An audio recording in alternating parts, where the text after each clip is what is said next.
Hi, I'm Shelley Wood and this is my tiny sewing room where I make doll clothes sewing videos.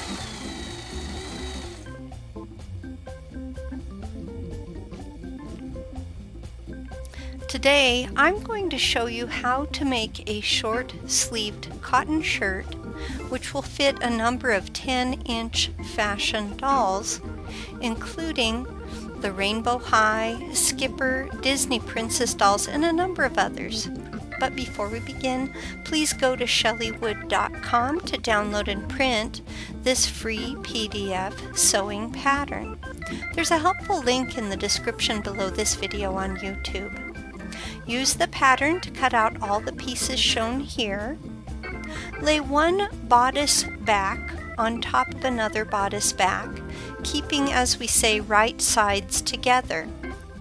Sew around the neckline, down the closure area, and across the bottom like you see here. Clip all your seams and corners, as you'll see me doing in this video clip. So I'm clipping off those corners, and then I very carefully clip as close to the seam as I can without crossing the seam. You have to be very careful that you don't cross your stitches. Invert the back bodice piece. Now, I like to use a chopstick when I'm inverting. You just give it a little twist. So you'll see me doing that here. I've got a chopstick in my hand and I kind of twist it to poke out the corners. Press your seams. Now, if children are learning how to press, they will need some adult supervision for that. Follow these directions to create both backs. Lay one bodice front on top of another, again keeping those right sides together. Sew around the neckline and then clip the neckline. Invert the bodice front so that right sides are out and press this seam. Lay one of the backs on top of the bodice front. Stitch across the shoulder area. Lay the other back on top of the front just like you did with the other one. Stitch across this shoulder area too.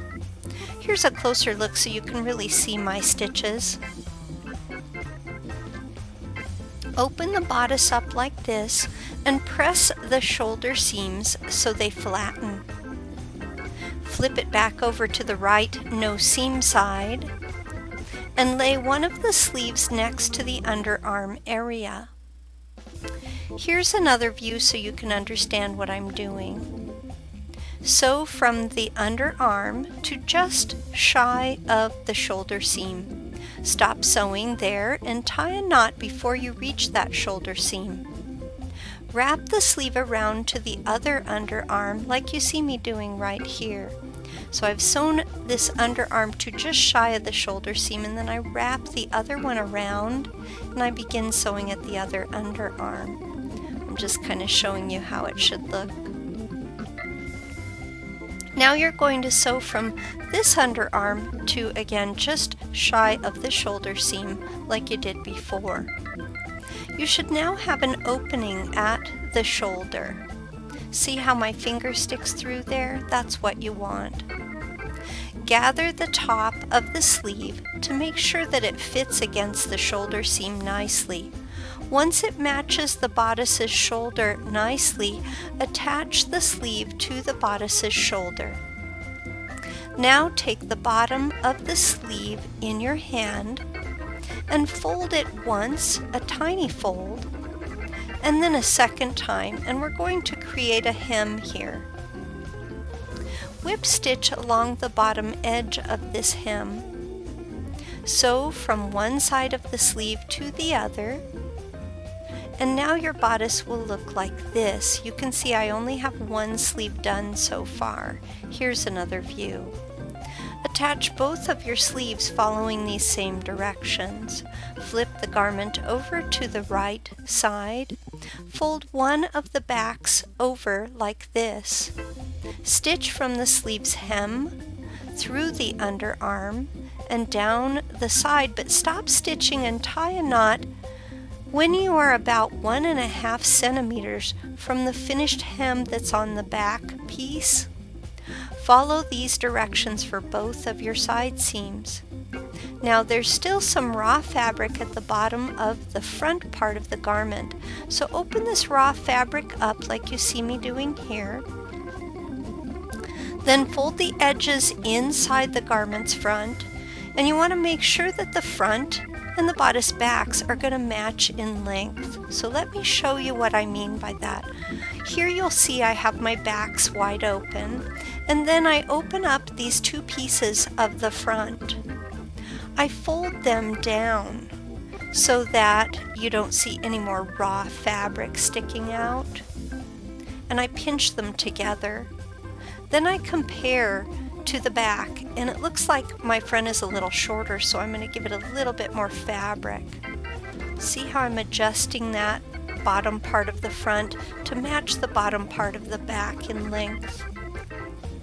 Use a whip stitch to close off the raw bodice edge of the front. I used a straight pin to kind of hold mine in place while I was working. You want to whip stitch and finish off that edge. Here's a quick video clip to help you understand what I was doing and how it should look now. So you can see I'm finishing my whip stitch. I'm looking at the backs. These are my backs. And then when you roll it around this way, you're looking at the bottom, and you can see it's still not quite fully attached at the side seam, but I'm finishing my whip stitch on that bottom part of the front of the garment. Now you just need to finish sewing the side seams. Finish the side seams on both the left side of the garment and the right side of the garment. Turn the garment right sides out. And again, you'll see me use a chopstick when necessary, but you can usually poke out the sleeves of a garment like this without too much trouble. But if your thumbs are a little big, you might need to use your chopstick to kind of poke out the sleeves. And there we go. I think this pattern turned out so cute. It really has adorable little sleeves, and it looks so cute on the doll. And now you're ready to try it on your doll. For more free printable sewing patterns for dolls of many shapes and all different sizes, please remember to visit my website, shelleywood.com.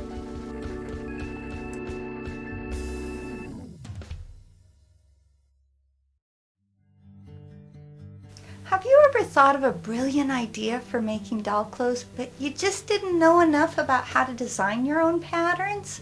I'm Shelley Wood, the doll clothing designer, and I have a real gift for designing doll clothes that I'd like to share with you. In my Creative Spark class, How to Alter Doll Clothes Patterns, I'll introduce you to the basics of doll clothes pattern designs. You will learn how to alter patterns that you already own, how to lengthen and shorten a pants pattern, and how to turn pants into shorts. You'll also learn how to make a skirt more full or less full, and how the fullness of a dress's skirt can affect the fit of a bodice. You'll learn how to design your own waistband for skirts using your doll's measurements. But the real gem of my class is my resizing formula. And trust me, you don't have to be a math whiz to learn how to resize your doll clothes patterns. My formula can be used to make your patterns larger or smaller, depending on what you need. Whether you want to save money on the cost of buying commercial doll clothes patterns, or maybe you're sewing for a doll that you just can't find any patterns for, How to Alter Doll Clothes Patterns will help you design a wardrobe that will fit dolls of any shape or size.